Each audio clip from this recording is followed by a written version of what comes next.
Accounting principles का तीसरा topic हम शुरू करने जा रहे हैं। टॉपिक ये है कि what is double entry system, explain its principle and advantages. कि भाई डबल एंट्री सिस्टम क्या है और उसके प्रिंसिपल्स क्या है और उसके एडवांटेजेस क्या है। चलिए कंटेंट शुरू करते हैं। Double entry system of book keeping is a systematic method for recording the transaction in the book of accounts. Double entry system देखिए यहाँ पे एक सिस्टमैटिक प्रोसीजर है जहाँ पे आप अपना बुक अकाउंट्स के अंदर जो भी आप ट्रांजैक्शन आप रिकॉर्ड करते हैं उसको एक सिस्टमैटिक प्रोसीजर में उसको नोट डाउन किया जाता है। उसका एक तरीका होता है, ऐसे रैंडमली आप कहीं भी कुछ भी नोट नहीं कर सकते। एक सिस्टम होगा, एक मैं बोल सकता हूँ कि एक डिसिप्लिन मैनर होगा जहाँ पे आप जिस तरीके से आप अपने बुक्स ऑफ अकाउंट्स में एंट्री करते हैं। Under this system every business transaction has two fold effects. इस सिस्टम के अंदर देखिए यहाँ पे ना टू इफेक्ट्स आते हैं। टू इफेक्ट्स क्या है? One of this is a debit aspect and other is credit. आप देखो कोई भी एंट्री करते हो ना तो उसका एक चीज डेबिट होगी, एक चीज क्रेडिट होगी।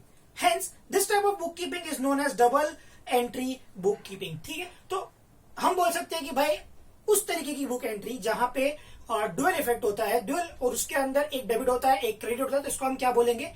Double entry book keeping. One account is debited and another account is credited, both the debit and credit are equal in amount. जाहिर सी बात है कोई भी एक एंट्री होगी, एक अमाउंट डेबिट होगा एक अमाउंट क्रेडिट होगा, और तो और जब ये दोनों होंगे दोनों सेम अमाउंट पे होंगे। ऐसा नहीं होगा कि डेबिट ज्यादा हो रहा है या क्रेडिट कम हो रहा है। अगर ऐसा होता है तो there is 100% a mistake, but ऐसा नहीं होगा, दोनों सेम होंगे। आगे क्या बोलता है? In the two fold effect one account receive a benefit and another gives a benefit, that is transaction is recorded twice on the debit side of the account which receive it and other of the credit side of the account which gives it। जाहिर सी बात है एक दे रहा होगा एक ले रहा होगा, तो ट्रांजेक्शन है। साउंड्स वियर्ड बट ट्रांजेक्शन में यही होता है, one party is a giver one party is a receiver. जाहिर सी बात है। तो यहाँ पे भी एक बंदा जो होगा वो दे रहा होगा और एक बंदा जो होगा उसको उसका बेनिफिट मिल रहा होगा। नेक्स्ट क्या बोलता है? therefore each debit has corresponding credit of the equal amount। इसीलिए कि भाई जहां पे अगर कोई डेबिट हो रहा है तो वहां पे क्रेडिट भी होगा और वो चीज सेम अमाउंट पे होगी। ठीक है। Principles of double entry. Principles क्या बोलता है? Every business transaction has two fold effects. अभी हमने रीड किया कि भाई उसके दो इफेक्ट्स होंगे। Each debit there is corresponding credit. जाहिर सी बात है जहां पे डेबिट होगा वहां पे क्रेडिट भी होगा। When one account receives a benefit there must be another account which gives the benefit. अगर एक पार्टी को कुछ मिल रहा है तो जाहिर सी बात है कहीं और दूसरी एक पार्टी होगी जो उसको ये चीज दे रही होगी। Amount of benefit receive by one party must be equal to the amount of benefit given by another party. जाहिर सी बात है भाई दो ट्रांजेक्शन होंगे भाई दोनों ट्रांजेक्शन भाई डेबिट होगा क्रेडिट होगा, हाँ भाई होगा। एक पार्टी दे रही है तो दूसरी पार्टी ले भी रही होगी, और जो अमाउंट होगा, जो अमाउंट ऑफ बेनिफिट होगा जो एक पार्टी दे रही है वो सेम अमाउंट दूसरी पार्टी को मिलेगा। यहाँ पे अमाउंट का कोई डिफरेंशिएट नहीं होगा।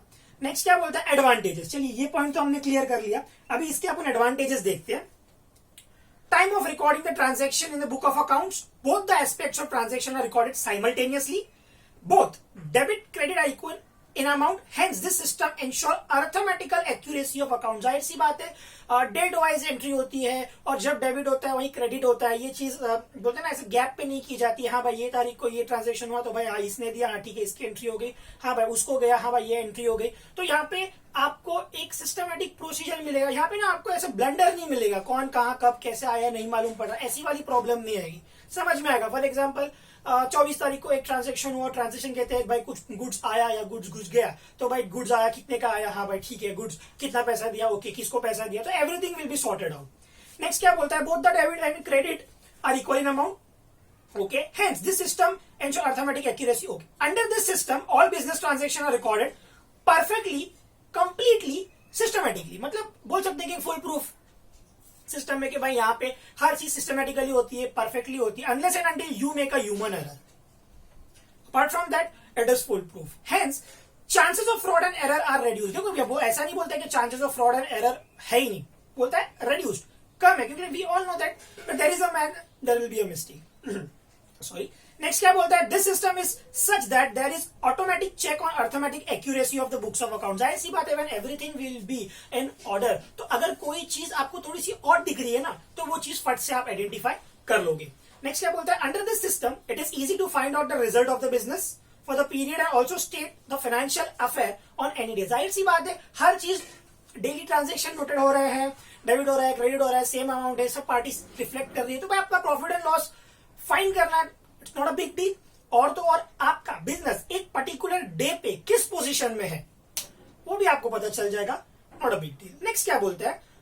Under this system, the trader knows amount receivable from each customer, payable to each supplier, expenses, income under appropriate head, amount spent on various assets and others information. जाहिर सी बात है, जब ट्रांजेक्शन रिकॉर्ड हो रहे हैं, भाई किसी को क्रेडिट पे गया है तो भाई उधार किस पे कितनी है, अपनी है, मालूम पड़ जाएगा. अच्छा, हमने किसी से उधारी लिया है, गुड्स आया, अमाउंट नहीं गया तो भी पता चल जाएगा कि भाई हमने किसको कितनी उधारी देनी है, हमारे बिजनेस में कितना एसेट्स है, हम पे कितनी लायबिलिटीज है. Everything will be sorted and sorted. Next क्या बोलता है, this system enables the accountant to prepare the annual account, that is balance sheet and profit and loss account. जाहिर सी बात है, देखो अगर आप एक मैं बोलूं क्रोनोलॉजी देखो तो शुरू होता है जर्नल एंट्रीज से. आप बुक कीपिंग करते हो, फिर आप उसको लेजर में लेते हो, फिर you go for trial balance, then you go for final accounts. तो यहाँ पे भी अगर आप अकाउंटिंग प्रॉपर क्रोनोलॉजी ऑर्डर में कर रहे हो तो यहाँ पे आपको प्रॉफिट एंड लॉस और बैलेंस शीट बनाने में कोई तकलीफ नहीं होगी. नेक्स्ट क्या बोलता है, this system of accounting can be implemented by any organization, big small, with the same accuracy.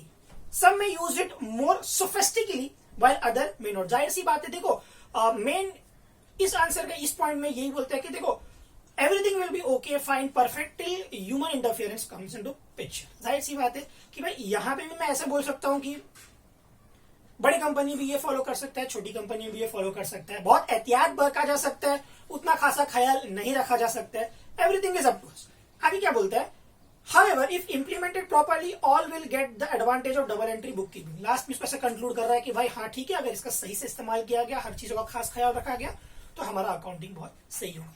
आज के कंटेंट में हमने क्या कवर किया, what is double entry system, explain it's principles and advantage. तो हमने डबल एंट्री सिस्टम क्या है वो देखा, उसके प्रिंसिपल्स भी देखे और उससे क्या एक बिजनेस को एडवांटेज होगा वो भी हमने देख लिया. अगला कंटेंट अगले इसमें. Thank you.